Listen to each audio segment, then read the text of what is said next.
লেবুখালী রোডে নির্বিচারে গাছ কাটা চলছে। এতে করে পরিবেশের বিপর্যয় ডেকে আনছে।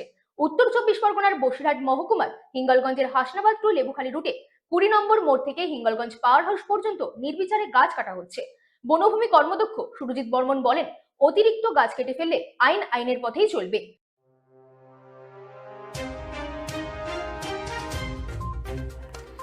হাসনাবাদ লেবুখালী রোডের 20 নম্বর মোড় থেকে হিঙ্গলগঞ্জ পাওয়ার হাউস পর্যন্ত নির্বিচারে গাছ কাটা চলছে। স্থানীয়দের অভিযোগ, এই গাছ কাটা পরিবেশের জন্য অত্যন্ত ক্ষতিকর এবং সুন্দরবনের ক্ষেত্রে আতঙ্কের কারণ হয়ে দাঁড়িয়েছে। গাছ কাটা সম্পূর্ণ বেআইনি এবং পরিবেশ দূষণের কারণ হয়ে দাঁড়াচ্ছে।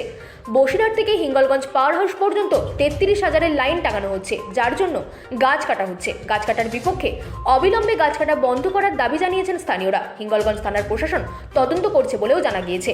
হিঙ্গলগঞ্জের বনভূমির কর্মদক্ষ সুরজিৎ বর্মন বলেন, আমাদের এ বিষয়ে কোনোভাবেই জানানো হয়নি। যদি হাইটেনশন লাইন টাঙানো হয় তাহলে গাছ কাটা হবে, কিন্তু তার থেকে বেশি গাছ কাটা হলে সেটা সমস্যাজনিত কারণ। Bureau report, Rajdeep news network.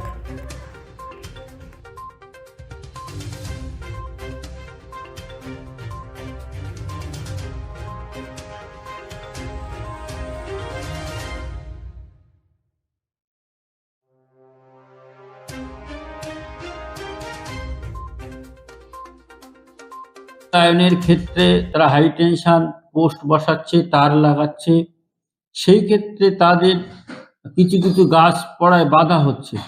আর সেই গাছ কাটার ক্ষেত্রে তাদের অর্ডারে গভর্নমেন্ট নিয়মকানুন যেভাবে আছে সেইভাবে নিশ্চয়ই তারা কাটবে।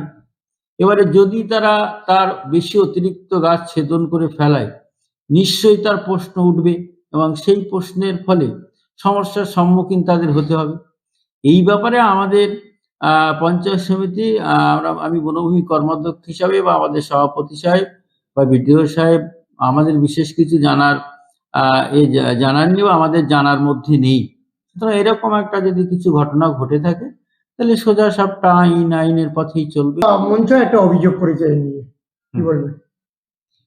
টাকি মানে তারা টাকি বিজ্ঞান মঞ্চ অভিযোগ করেছে এবং তারা খতিয়ে যদি দেখে থাকে যে গভর্নমেন্ট অর্ডার কি আছে বিদ্যুৎ দপ্তরের হাইটেনশন লাইন লাগানোর ক্ষেত্রে, পোস্ট পোঁতার ক্ষেত্রে বৃক্ষটা ডাল ছেদন করা বা বৃক্ষ অবস্থান অনুযায়ী বৃক্ষটা সম্পূর্ণ কাটবে কি মাঝারি কাটবে, এবং সেক্ষেত্রে ত্রুটি হয়ে থাকে তারা যদি প্রোটেস্ট করে এবং যথাযথ হয় নিশ্চয়ই তার আইনগত ব্যবস্থা হবে।